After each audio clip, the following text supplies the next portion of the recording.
Gabriel vient, Monseigneur. Une âme m'a touché, regarde. Qu'est-ce qui retient mon mec? Il devrait venir me porter, je suis prêt, avant que mon mari ne revienne, je ne veux pas qu'il sache que j'ai une liaison secrète. Aujourd'hui sera blessé, j'ai hâte de rencontrer mon amant secret. Quiconque m'écoute, repentez-vous, le royaume de Dieu est proche, courez pour votre chère vie. Êtes-vous impliqué dans un accord pécheur secret, qui reste à découvrir? Volez-vous votre employeur, vos parents, vos amis, vos clients ou même l'église? Avez-vous une liaison derrière votre mari? Ne vous y trompez pas, Dieu connaît toutes vos actions, vous ne pouvez le cacher qu'à l'homme, mais vous ne pouvez pas le cacher à Dieu. Ce péché que vous appelez secret, Dieu les connaît tous, il n'y a pas de lieu caché pour Dieu, il voit tout, ses yeux sont en tout lieu, voyant le mal et le bien. Proverbe 13 verset 3, il jugera certainement et mettra en lumière les choses cachées des ténèbres, se repentira et échappera à la colère de Dieu qui vient. Un jour de les comptes arrive, cours pour ta chère vie, pour que tu ne dises pas, si j'avais su. Maintenant tu sais que Dieu te regarde. Est-ce qu'il fait référence à moi? Comment a-t-il su que j'avais une liaison derrière le dos de mon mari? Vous avez encore la grâce de vous racheter, la solution de facilité est d'abandonner toutes les mauvaises actions, de vous repentir et de faire la restitution nécessaire, avant que la longue main de justice de Dieu ne vous rattrape. Rappelez-vous, Dieu voit à travers les actes les plus sombres de l'homme, pas d'échappatoire pour toi, sauf si tu te repens. Il me parle, Dieu s'il vous plaît, je suis désolé, ne me jugez pas, je ne supporte pas votre jugement, ayez pitié de moi, je promets que je ne commettrai plus l'adultère. Allons-y, je suis désolé de vous avoir fait attendre. Est fini, je ne suis plus intéressé par cette relation secrète. Mais pourquoi, tu ne m'aimes plus? Dieu nous regarde, tu es marié, et je suis marié, ne sais-tu pas que ce que nous faisons est un péché devant Dieu? Nous ne devrions pas continuer dans le péché, juste parce que Dieu se tait. Un jour de jugement arrive, et je veux courir pour ma chère vie, car ce jour sera terrible. Apportez cet amour que vous avez pour moi à votre femme, elle le mérite. Tandis que je prends le mien à mon mari, il est la bonne personne pour ça. Bon, au revoir. Tu as raison, merci d'avoir sauvé mon âme. Dieu s'il te plaît pardonne-moi, je ne recommencerai plus l'adultère, merci pour la grâce que tu m'as donnée. Au revoir. Adieu. Voyez-vous cela? Il est temps que nous le bénissions, il a marché droit, refusant de tacher son vêtement. Avec la corruption du monde, beaucoup d'âmes ont été gagnées, à travers lui, il est un serviteur fidèle. Allez l'établir, il m'a fait rire, je veux qu'il rie aussi un bon rire, que ses ennemis et amis l'entendent rire, bénissez-le par son travail, faites savoir au monde qu'il est bon de travailler pour Dieu, et Dieu travaille pour ceux qui travaillent pour lui, assurez-vous que sa bénédiction le localise dans une semaine. Maintenant allez. Oui Monseigneur. Repentez-vous, le royaume de Dieu est proche. N'est-ce pas la voix de Peter? Je ne peux pas croire qu'il porte toujours la Bible de haut en bas en criant repentir. Excusez-moi monsieur. Oui, je veux que tu saches que Jésus t'aime, donne-lui une chance, dans ta vie. Est-ce pour ça que tu m'arrêtes? N'essaie pas ça la prochaine fois. Pensez-vous que je ne vous connais pas? Je vous connais depuis plus de 10 ans maintenant, marchant avec de fausses nouvelles. Appelez Jésus vous aime, s'il vous aime comme vous le prétendez, pourquoi n'a-t-il pas changé votre vie, d'année en année? T'es le même, t'as pas honte de toi. Je n'ai pas honte parce que je sais qu'il m'aime vraiment. Voulez-vous sortir de ma vue avant que je ne vous donne une sale gifle? Il n'a pas du tout honte, regarde comme il est, il a faim et prétend pourtant que Jésus l'aime. Je suis sûr qu'il n'a pas mangé depuis aujourd'hui. Si Jésus t'aime, laisse-le se voir dans ton corps, alors je croirai. Croyez-le, parce que Jésus nous aime vraiment.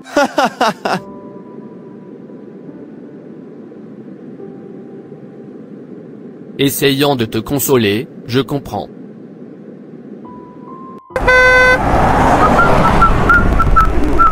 N'est-ce pas Pierre? Donne ta vie à Jésus, plus le temps de pécher. Pierre mon homme. Larry, ravi de te voir. Tu as vraiment l'air bien. Vous pouvez le dire encore une fois, en fait Dieu est si bon dans ma vie, comme vous pouvez le voir, je vais bien. Oui je peux voir cela. Que son nom soit louange.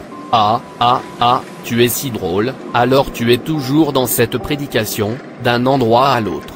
Je ne peux pas le croire, je pensais que tu avais changé. Pourquoi devrais-je changer, alors que j'ai déjà le meilleur? Tu veux dire que tu as le meilleur comme ça? Toi et moi savions que les choses n'allaient pas bien avec toi. En fait c'est le même tissu que tu portes depuis 3 mois que je t'ai vu. N'es-tu pas fatigué de ce que tu appelles ta prédication? La nourriture ordinaire est même un problème pour vous. Mon Dieu est fidèle, je ne me plains pas, je sais qu'il se souviendra de moi, au bon moment. Peter, pourquoi te trompes-tu toi-même? Viens, laisse-moi mettre fin à ta pauvreté. Veux-tu mourir dans la pauvreté? Aidez-vous, le ciel aide ceux qui s'aident eux-mêmes. Ce que vous prêchez de haut en bas, prétendre à la sainteté ne vous aidera pas. Arrêtez de vous mentir, vous avez assez souffert. Si Dieu est fidèle, comme vous prétendez qu'il devrait vous bénir maintenant, je veux dire que cela fait 10 ans, vous avez travaillé pour lui, mais aucun signe de sa bonté dans votre vie. Je ne suis rien, la raison pour laquelle nous voulons désespérément des bénédictions est parce que, il nous a permis de respirer. S'il nous enlève son esprit, nous ne deviendrons rien, mais du sable. Alors pourquoi devrions-nous courir plus vite que sa volonté dans notre vie, que sa volonté soit faite? Aussi, sachant que nous allons célébrer, en tant que disciples triomphants de Jésus-Christ, à la fin, cela seul suffit. Par conséquent, nous ne devons pas manquer de prêcher son évangile malgré la persécution et le rejet. Christ veut que nous continuions à afficher un mode de vie de sainteté, même si les autres ne le voient pas, comme à la mode dans ce monde de valeurs morales englouties et d'impiété.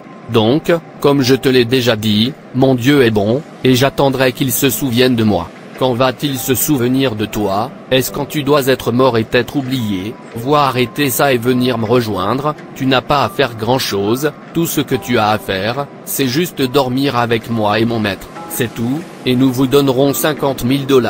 Ce qui mettra fin à la pauvreté dans votre vie. Nous sommes sous la grâce, nous sommes des enfants de la grâce, vous pouvez facilement demander pardon après. Devons-nous continuer dans le péché, afin que la grâce abonde? Dieu ne plaise, Romains 6 verset 1. Larry, mieux vaut se repentir et cesser de permettre à Satan de vous utiliser pour accomplir sa mission. La grâce ne nous libère pas de l'obligation des lois de Dieu, au contraire, elle nous aide à garder ses lois justes, ce que nous étions incapables de faire, quand nous étions dans le péché. Ceux qui prétendent avoir la grâce, comme liberté de péché, prouvent seulement qu'ils ne l'ont pas encore reçue. La grâce de Dieu apporte le vrai salut et la liberté de tout péché, elle nous enseigne à vivre pieusement dans ce monde déchu, c'est le genre de grâce que nous devons chercher à avoir, c'est digne et non humiliant. Votre vie rend-elle la grâce de Dieu, ou le rabaisser? Ne pensez pas que Dieu ne vous jugera pas, car il vous permet de continuer à vivre dans le péché, alors que Dieu est miséricordieux et compatissant. Il est aussi un Dieu de justice, et dévorant le feu. Pour échapper à sa colère, le pécheur doit chercher le Seigneur avant qu'il ne soit trop tard. Détournez-vous du péché et acceptez l'offre de salut de Dieu, restez dans cette grâce, servant le Seigneur de manière acceptable. La complaisance, dans un monde marqué par la destruction, est dangereuse. Échappez-vous pour votre vie, le jugement de Dieu a aucun recours. Je peux voir comment tu es toujours en train de te faire plaisir. Au revoir. Le jour du jugement sera terrible, cours pour ta chère vie, l'argent ne peut pas te sauver. Il a raison, le jour du jugement sera terrible, aucune excuse pour le péché. Jésus le Fils précieux de Dieu, est mort pour les péchés de l'homme n'a plus d'excuses, ce sera vraiment terrible. Aie pitié de moi Dieu, pardonne-moi et sauve mon âme. Mais ça me touche vraiment, rien n'a changé dans ma vie. Fils, tu es de retour. J'espère que tu as gagné une âme pour Dieu aujourd'hui. Oui mère, j'ai faim, y a-t-il de la nourriture pour moi? Oui, il y a de la bouillie d'igname pour toi. Encore de la bouillie d'igname, c'est ce que j'ai pris hier, et même ce matin. Mais, c'est ce que nous avons fils, tu dois le gérer, il n'y a rien dans la maison sauf l'igname. Souviens-toi que tu ne m'as pas donné d'argent, et je sais que c'est parce que tu n'as pas. Cette souffrance doit s'arrêter, je veux dire, je suis fatigué. Bien sûr. Dieu se souviendra sûrement de nous, j'en suis sûr, continuez simplement à croire. Maman s'il te plaît, je ne veux plus entendre, je suis fatigué, j'ai besoin de me reposer. Quand est-ce que cette souffrance va finir? On dirait que Dieu ne me remarque pas du tout. Fils, tu ne sors pas pour l'évangélisation aujourd'hui, souviens-toi que tu n'es pas allé hier. Mère s'il vous plaît, je suis fatigué, j'ai besoin de me reposer. Mais tu te reposes tout au long d'hier. Mère, qu'est-ce que c'est? Laisse-moi tranquille, est-ce par force de prêcher aux pécheurs? Je suis fatigué, j'ai besoin de penser à mon avenir, regarde-moi, rien ne change dans ma vie, je ne suis pas assez vieux pour avoir une femme, et mes enfants, je n'ai rien, je ne suis que l'ombre de moi-même, manger est même un problème, s'il te plaît maman, arrête de me déranger, laisse-moi réfléchir. Mais Dieu n'a pas dit, c'est fini, pourquoi se plaindre? J'entends, où est le Dieu tout cela, pourquoi nous souffrons? Le même endroit où il était, quand son fils a été crucifié à cause de toi. Quand tu es fatigué tu quittes ma chambre prêcher, ce n'est pas par la force. Il n'est pas là aujourd'hui, j'espère qu'il viendra demain, il a travaillé dur pour sa bénédiction, laissez-le venir et le prendre. Fils, tu reviens sur les choses de Dieu et je n'aime pas ça, souviens-toi qu'il y a beaucoup d'âmes, qui doivent être sauvées, et Dieu t'utilise pour les sauver, va les sauver, je suis sûr que Dieu le fera, ne te laisse pas tomber. Mère, je ne pars pas, je suis fatigué, laissez-moi tranquille, suis-je venu dans le monde juste pour porter la Bible de haut en bas? Je suis fatigué, mon pote conduit de bonne voiture et je prêche ici de haut en bas, s'il vous plaît laissez-moi tranquille, je n'y vais pas. Où est Pierre? Je ne le trouve pas, c'est le jour où Dieu a décidé de te bénir, où es-tu? Viens s'il te plaît, j'attends toujours, ne tarde pas. Oh Pierre, tu as travaillé si dur pour ce jour. Où êtes-vous? Pourquoi avez-vous reculé? Pourquoi retardez-vous votre bénédiction? La bénédiction de l'homme vient à travers le travail qu'il fait, c'est pourquoi vous devez continuer, n'abandonnez pas parce que votre victoire est peut-être proche, le jour où vous quittez puissant soit le jour où tu seras béni, tout comme Pierre. Dieu n'est pas du tout juste envers moi, car je lui ai consacré toute ma vie, pourtant il refuse de me bénir. Je suis tellement déçu que j'aurais aimé écouter mon ami Larry, maintenant j'aurais été riche, regarde comme il brille et regarde-moi, je n'ai rien à montrer. Je suis tellement jaloux de Peter mon ami, il a choisi le bon chemin, comment je souhaite être comme lui, depuis le début, j'ai tellement honte d'avoir fait beaucoup de mauvaises choses à cause de l'argent, mon cœur n'a plus la paix. Oh Dieu sauve mon âme, je veux avoir l'esprit tranquille, je veux avoir l'assurance du paradis, prépare-moi pour la seconde venue de Jésus, ma vie n'a aucun sens, si le paradis me manque, aide-moi à vaincre l'esprit homosexuel, donne-moi le genre d'audace que tu as donné à Pierre mon ami, afin que je surmonte les épreuves et la persécution, au nom de Jésus amen. Tous mes amis ont accompli beaucoup de choses sauf moi, juste parce que je suis chrétien, je le regrette, j'aurais dû les rejoindre, maintenant je serais devenu un grand garçon. Dommage qu'il ne soit pas prêt pour la bénédiction, je ne laisserai tomber la bénédiction qu'ici, quand il sera prêt, il reviendra et le récupérera, je ne peux pas revenir avec la bénédiction, car la parole de Dieu ne peut pas lui revenir jusqu'à ce qu'il accomplisse pourquoi il l'a envoyé. Mon Seigneur, il n'est pas prêt, alors j'ai déposé la bénédiction là-bas pour lui. Va bien, il a laissé le doute et la peur le paralyser, il a maintenant oublié ce que Dieu peut faire, le laisser, jusqu'à ce qu'il revienne à la raison. Oui mon Seigneur. Peter, ta percée, est entre tes mains maintenant, réveille-toi et prends-la. Peter, pourquoi as-tu donné mon homme à une autre fille? Tu sais qu'il n'y a pas de client, et tu sais aussi que je n'ai vu aucun client aujourd'hui, pourtant tu emmènes mon homme à une autre fille, c'est la deuxième fois que tu fais ce genre de choses, qu'est-ce que ça veut dire? Combien t'a-t-elle donné? Qui t'a fait emmener mon homme à elle? Elle ne m'a pas donné d'argent, je veux dire que je ne peux pas percevoir de pot de vin, ne me regarde pas de cette façon, juste parce que je travaille dans un hôtel, je suis désolé, je ne l'ai pas fait exprès, je pensais que tu n'étais pas là. Croyez-moi, je ne suis pas ce genre de personne, je suis une bonne personne, tout le monde me connaît pour ça, je suis un croyant. J'entends, si vous n'êtes pas ce genre de personne, que faites-vous à l'hôtel, en donnant de l'homme à la femme? Une bonne personne devrait faire du bon travail, quand vous avez un bon nom, vous avez quelque chose de valeur réelle, alors pourquoi êtes-vous ici? Les croyants devraient toujours se comporter, pour préserver le nom de l'Éternel, ils portent, tous les enfants de Dieu portent son nom, que tous ceux qui portent le nom de l'Éternel s'écartent de l'iniquité. Alors arrête de faire semblant, nous sommes sur le même bateau mais n'essaye pas la prochaine fois. Oh Dieu, qu'est-ce que je fais? Est-ce que je me moque de ton nom? Pourquoi suis-je ici? Elle a raison, une bonne personne devrait faire du bon travail, où irais-je si je dois mourir maintenant? J'ai tourné le dos à Dieu, juste pour l'argent, pourtant je suis toujours le même, rien n'a changé dans ma vie, je pense que je dois retourner à Dieu, en lui, j'ai la paix et l'avenir, je n'ai peur de rien, pas même de la mort parce que je sais, je serai au paradis en me réjouissant, mais ici je n'ai pas la paix, j'ai peur de la mort parce que je sais où je vais si je meurs maintenant, un lieu de non-retour. Ô Dieu, s'il te plaît, pardonne-moi et accepte-moi, je suis désolé de m'être rebellé contre toi, s'il te plaît, sauve-moi, je promets de t'adorer jusqu'à ma mort, avec ou sans richesse terrestre. J'en ai fini avec ce genre de travail. Donne ta vie à Jésus, qui que ce soit qui m'écoute.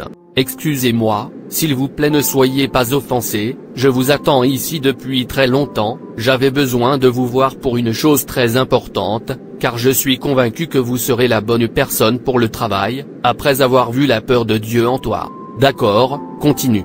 J'ai besoin d'une personne sincère, avec la crainte de Dieu, qui gérera mon entreprise ici, pendant que je gère celle à l'étranger, s'il vous plaît pouvez-vous le faire pour moi?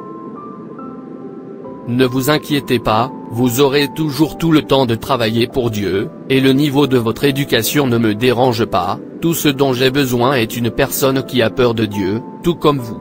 Tu veux dire que tu m'attendais ici depuis longtemps? Oui, plus d'1 an maintenant, je cherchais un moyen de vous localiser, mais je ne sais pas comment, j'espère qu'il n'y a pas de problème, car vous ne venez pas depuis un certain temps maintenant. Qui est comme toi, ô Dieu? Merci monsieur. Tu es là, bienvenue.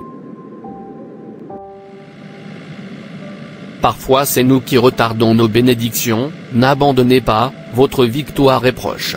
Parfois dans la vie, il y a des difficultés qui ne peuvent être surmontées par la seule volonté. Beaucoup d'entre nous ont essayé d'atteindre l'épanouissement et le but par nos propres moyens, et n'ont pas atteint ce à quoi Dieu nous a appelés. Tout vrai croyant doit s'attendre à être victimisé, ou moqué à un moment ou à un autre, au cours de son cheminement chrétien, car les valeurs qui nous sont chères contrastent fortement avec celles du monde, puisque l'oppression est anticipée. Ce qui importe donc, c'est notre attitude pendant ces moments difficiles. Nous devrions profiter de l'occasion pour rechercher un réveil personnel auprès de Dieu, et une marche plus proche avec lui. Nous ne devons jamais succomber au désespoir devant le Seigneur, par une entière consécration et la prière, jusqu'à ce qu'il libère une pluie abondante de réveil dans nos vies et dans le pays. Les tempêtes ne devraient arrêter personne, car elles ont une courte durée de vie. Merci d'avoir regardé. Et n'hésitez pas à vous abonner, liker et partager. Dieu te bénisse. Et rappelez-vous, Jésus vous aime vraiment.